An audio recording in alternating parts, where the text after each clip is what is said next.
What would it look like if I went forward? What would that actually mean? And then I want you to wake up every single day in between you and God. I want you to go get it. I want you to go after it. Are you listening to what I'm trying to tell you? I want you to go after it like it's $1 billion.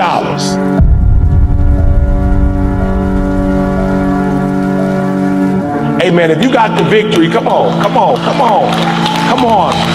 Today, put your hand on your heart for me real quick and just receive this. Today is about you. Amen. Today is about you. Amen. And the only thing that's going to stop you is you, because you cannot stop God. He has all things. Today is about you. Are you ready to get your breakthrough? Anybody ready to get their breakthrough? Come on. Anybody ready to get their breakthrough?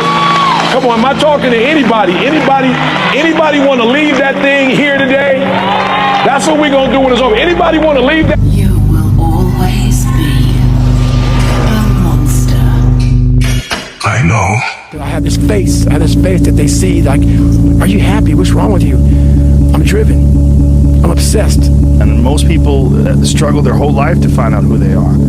Struggle their whole life to find out what defines them, what they actually enjoy and what they don't. You start putting yourself in situations that suck, you'll find yourself. Yeah. You'll find it real quick. We're living in a comfortable world now where people think, oh, it doesn't matter. But you know what?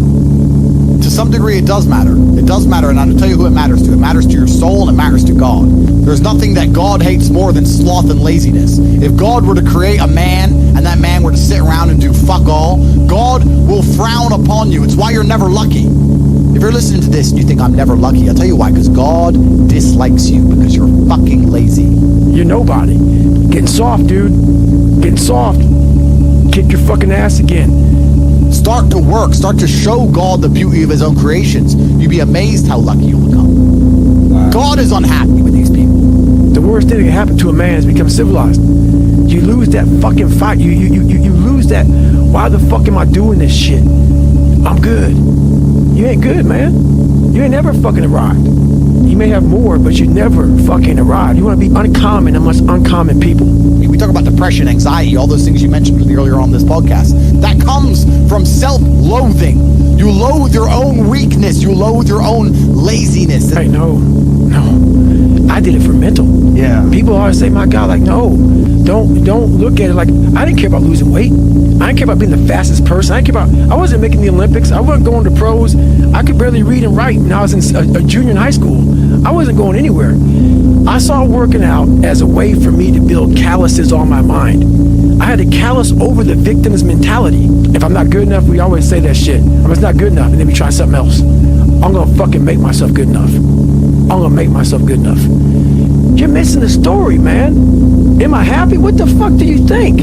Don't misunderstand the passion in which I speak for not being intensely happy.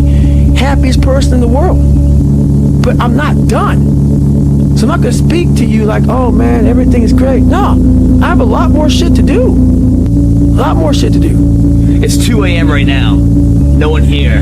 Mano to mano, me and you. And where we want to go tomorrow. 2 a.m. What I love about 2 a.m. is that we're not living by the clock, man. Just because the clock says it's 10 o'clock, time to go to sleep, or 9 to 5, time to go to work. That's bullshit. If you're in bed right now, and you're rolling around, you can't fall asleep, get the fuck up. Probably means you haven't done an honest day's work to earn that rest at night. 2 a.m., not a fucking person's here. I can put an honest day's work in here that more than anyone does in a week. And no one sees it, because it's supposed to be that way. This is a fucking means to the ends. It's not the ends. All those motherfuckers that come in here with their hair done, the makeup, you know, these guys come in shirts to be seen, missing the fucking point, man. Missing the point. You're not in here to get an achievement. You're in here to pay your fucking dues, so later in life you never wonder what if. More work is always going to result in better results in everything we do in life. The more you put into something, the more you're going to get out. And for some reason, when it comes to bodybuilding, there's this mentality that you can overdo it. You need to not do so much. Don't do so much. You're doing too much. Bullshit. Bullshit. That's a weak mentality, and those are excuses that lazy fucking people make and lazy fucking people follow. There's a moment when every boy realizes no one's coming to save him, and that's when he becomes a man. And And some boys never get there and stay children forever. When do you become a man? When you get a driver's license? Like, what do we do? You're 16, we give you a driver's license. Okay, well, wait, like, you get a job? Like, when do you become a man? You become a man when you become responsible for other people. And part of that is taking accountability. And so, like, I'm very new to this being a man thing, and I'm still not there, and I'm on a path. I grew up in a culture that told me going to war made you a man. Going to prison, coming back makes you a man. Making $1 million makes you a man, you know, and it doesn't. I know so many dudes can't wait to get back out, you know. Guys that we know, warriors, but even warriors don't make you a man. Also, my definition of warrior has changed. Me too. You know, I didn't really know what that meant, and really, it's about bringing others back. Pain is passed down from father to son and son to son. We have to, as black men, be mindful of that. Sometimes it's unfair, and sometimes we take it out on those we love. And I'm guilty of that frustration that we all have. But we have a responsibility and a duty to be fathers, not to just make babies, but to be real fathers. And you can't expect any good to come to you if you don't visit any good on your son or your daughter. So be a man. You're a man. You are a man. Stand up and be a man. Make the hard decisions. Make the sacrifices. Make the unpopular decisions. And become comfortable in your own skin.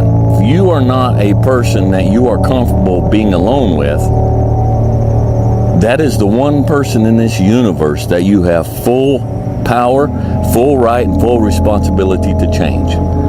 Okay? I do not have the right to try to change my wife's personality and who she is. I don't have the right to change anybody except myself. But if I don't like me, if I'm not comfortable being with me, well, that's a different story. A man is supposed to take care of his family. You live in my house, fill your belly with my food, put your behind on my bed because you're my son. Because I like you, because it's my duty to take care of you. I owe a responsibility to you. Dudes who've been where I've been, or something similar, just know it gets better. It does. Like, it don't make no sense. It doesn't make no sense. It's irrational. It doesn't make any sense on paper that I could have joy in abundance in my life, that I could feel any kind of joy in my life after being what I've been. It doesn't make. The path isn't clear. It's not lit up. You gotta find it. That's where the work really is. It's like getting out the way and allowing this bigger thing to work in your life. Because the bigger thing is working in your life whether you know it or not. And you're either going to let go willingly or you're going to get dragged. But either way, you're going to be humbled in this life. And there's nothing you can do about it.